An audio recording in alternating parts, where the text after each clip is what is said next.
வித்தியாசமான முகத்தை கொண்ட கருப்பு முயல். ப்ளூ லேண்ட் காட்டுல மதிய நேரம் 4 நண்பர்கள் சேர்ந்து கண்ணாமூச்சி விளையாடிக்கிட்டு இருந்தாங்க. சோட்டுமான் 1 2 3ன்னு எண்ணிக்கிட்டு இருந்துச்சு. யானை புதருக்கு பின்னாடி போய் ஒளிஞ்சுக்குச்சு. நரி மரத்துக்கு பின்னாடி நின்னுக்கிட்டு இருந்துச்சு. குரங்கு மரத்துக்கு மேல ஏறி நின்னுக்கிட்டு இருந்துச்சு. நான் இப்ப வந்துகிட்டே இருக்கேன் அப்படி சொல்லி மான் நண்பர்கள் எங்க இருக்காங்க அப்படின்னு தேடிக்கிட்டே போச்சு.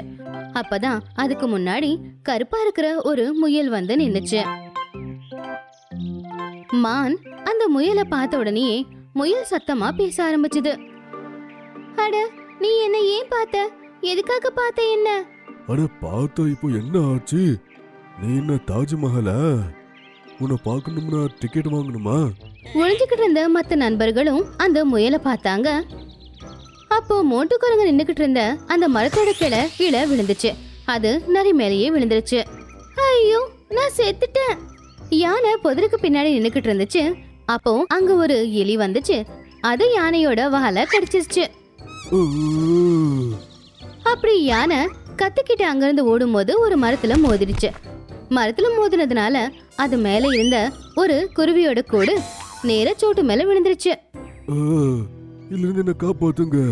இப்ப அவங்க 4 பேரும் தனித்தனியா முயல் பக்கத்துல வந்தாங்க. அவங்க எல்லாருமே முகத்தை போட்டு கசக்கிக்கிட்டு இருந்தாங்க. அட, இதெல்லாம் என்னது? நம்ம எல்லாருக்கும் ஒரே வாட்டி என்னென்னமோ நடக்குது. இதுக்கு முன்னாடி இப்படி நடந்ததே இல்ல. முயல் அண்ணன், உன்னோட பெயர் என்ன? என்னோட பேரு கருப்பு முயல். அட, நல்ல பேரு. வா, உனக்கு எங்க காட்டை சுத்தி காட்டுறோம். மீதி இருக்கிறவங்களையும் சந்திக்க வைக்கிறோம். அப்படி சொல்லி அவங்க எல்லாரும் கருப்பு முயலை கூடவே கூட்டிக்கிட்டு போனாங்க. காட்டுல இருக்கிற மத்த விலங்குகளோட அறிமுகம் படுத்தினாங்க. அப்படி மத்த விலங்குகளும் கருப்பு முயலை பார்த்து எல்லாரும் ஒண்ணுமா பழக ஆரம்பிச்சிட்டாங்க. அடுத்த நாள் காலையில விடிஞ்சதுக்கு அப்புறமா அவங்க 4 பேரும் முயலை பார்க்க போனாங்க. வாவா கருப்பு முயலே, நாம விளையாட போலாம். மதியம் ஆக போகுது. மதிய நேரம் நான் எங்கேயுமே விளையாட மாட்டேன். அட, மத்தியானத்துல என்ன வேட்டைக்கார வருவானா? வா, நீ என்னென்னமோ பேசிக்கிட்டே இருக்க. அவங்க 4 பேரும் சேர்ந்து நீளமான ஒட்டகச்சிவிங்கி பக்கத்துல போனாங்க. ஒட்டகச்சிவிங்கி, நாங்க விளையாட போய்கிட்டே இருக்கோம். நேத்து நீ வரல? மன்னிச்சிருங்க, ஆனா இன்னைக்கு கண்டிப்பா வருவேன். அப்போ ஒட்டகச்சிவிங்கி பார்வை முயல் மேல போச்சு. அட, இந்த முயல் எங்கிருந்து வந்துச்சு? அப்படி ஒட்டகச்சிவிங்கி கருப்பு முயலை பார்த்துக்கிட்டு தான் இருந்துச்சு. அப்போ திடீர்னு வேகமா ஒரு அம்பு வந்து அதோட பின்பகுதியில குத்திக்கிச்சு.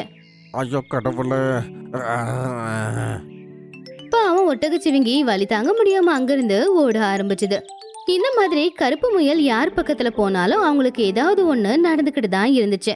இந்த விஷயம் அவங்க 4 பேருக்குமே ரொம்ப வித்தியாசமா இருந்துச்சு. மெதுவா காட்டுல எல்லாருக்குமே இந்த விஷயம் தெரிஞ்சு போச்சு.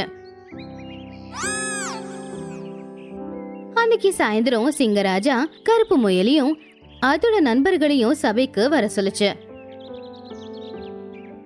கருப்பு முயல, காட்டுவாசிங்க என்ன சொல்றாங்கன்னா, யார் உன்னோட மூஞ்சி பார்த்தாலும் கூட அவங்களுக்கு ஏதாச்சும் ஆயிருதான். இது நிஜமா? ஆமா சிங்கராஜா, மதிய நேரம் யாராவது என் பக்கத்துல வந்தாங்கன்னா அவங்களுக்கு நிச்சயமா ஏதாவது ஒரு கெடுதல் நடந்துரும். நான் அதிர்ஷ்டமே இல்லாத ஒரு முயல். அதனாலதான் நான் இதுக்கு முன்னாடி இருந்த காட்டுல இருந்து என்ன துரத்தி விட்டுட்டாங்க. அட, நீ என்ன சொல்லிக்கிட்டே இருக்க காலு? அப்படியெல்லாம் சொல்லாத. நீ என்னோட நண்பன். உங்களோட நண்பனால இந்த காட்டுவாசிங்களுக்கு ஆபத்து வந்துச்சுன்னா இவங்க இங்க இருக்க அனுமதியே இல்ல. நீ இங்கிருந்து போயாகணும் முயல. அதை கேட்டு கருப்பு முயல் ரொம்பவும் வருத்தப்பட்டுச்சு. கூடவே அதோட 4 நண்பர்களும் வருத்தப்பட்டாங்க. ஆனா சிங்கராஜா உத்தரவிட்டதுக்கு அப்புறம் அவங்களால எதுவும் செய்ய முடியாது. ராஜா, மத்தியானம் கடந்துருச்சு. ப்ளீஸ் காலுவ இந்த ஒரு நாள் இங்கே இருக்க சொல்லுங்க. சரி, நாளைக்கு மத்தியானத்துக்குள்ள எங்கிருந்து முயல் போய் ஆகணும்.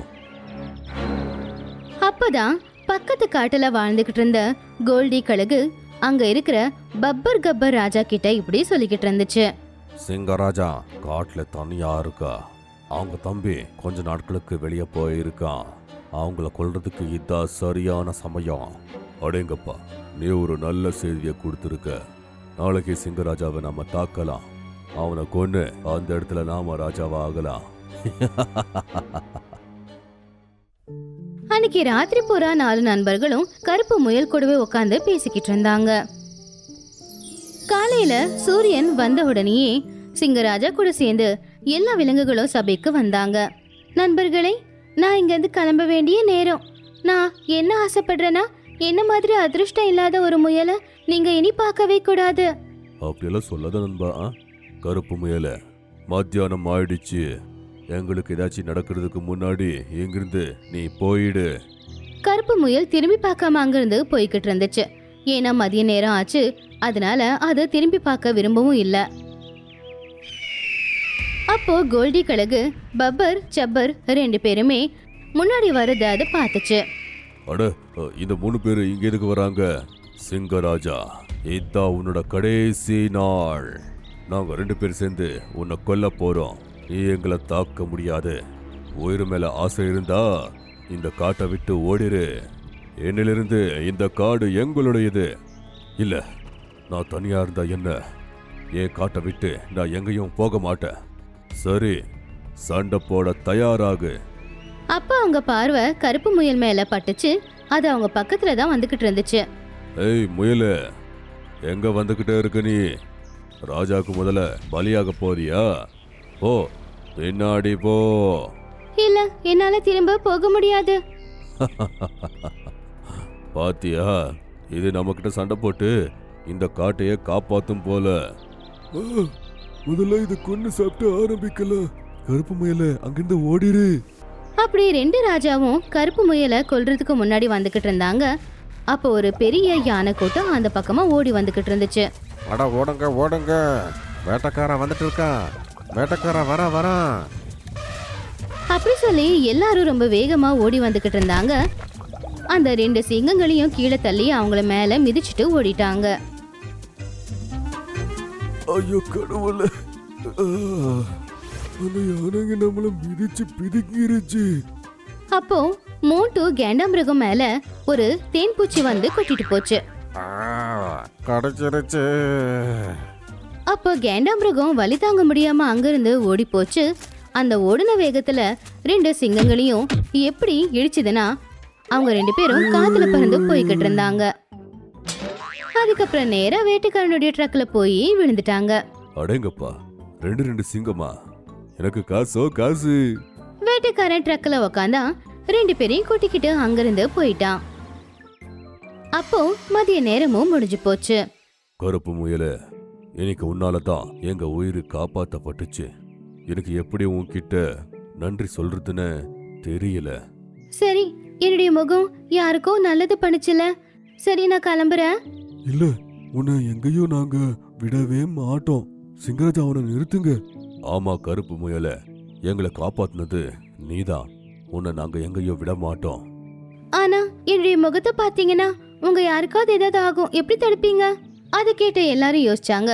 அப்ப சிங்கராஜா சொல்லுச்சு, நாங்க நீ இருக்கிறதுக்காக ஒரு குகை கொடுக்குறோம். நீ அங்க இருக்கலாம். மத்தியானத்து நேரத்துல அங்க நீங்க ஓய்வெடுக்கலாம். மீதி நேரத்துல எங்க கூட அன்பா இருங்க.